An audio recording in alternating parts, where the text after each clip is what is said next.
The Antiquities of the Jews by Flavius Josephus, Preface 3. I found therefore that the second of the Ptolemies was a king who was extraordinarily diligent in what concerned learning and the collection of books, that he was also peculiarly ambitious to procure a translation of our law, and of the constitution of our government therein contained, into the Greek tongue. Now Eleazar the high priest, one not inferior to any other of that dignity among us, did not envy the forenamed king the participation of that advantage which otherwise he would for certain have denied him,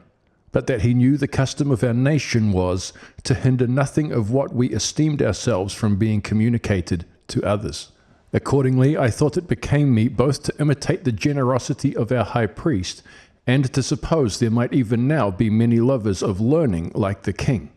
For he did not obtain all our writings at that time, but those who were sent to Alexandria as interpreters gave him only the books of the law, while there were a vast number of other matters in our sacred books.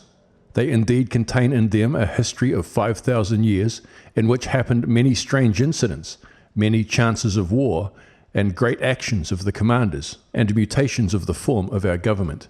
Upon the whole, a man that will peruse this history may principally learn from it that all events succeed well, even to an incredible degree,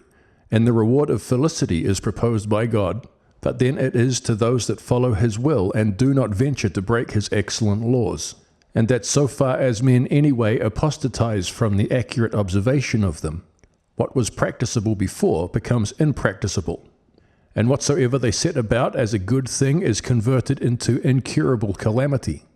And now I exhort all those that peruse these books to apply their minds to God, and to examine the mind of our legislator, whether he hath not understood his nature in a manner worthy of him, and hath not ever ascribed to him such operations as become his power, and hath not preserved his writings from those indecent fables which others have framed,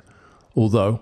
by the great distance of time when he lived, he might have securely forged such lies, for he lived 2,000 years ago,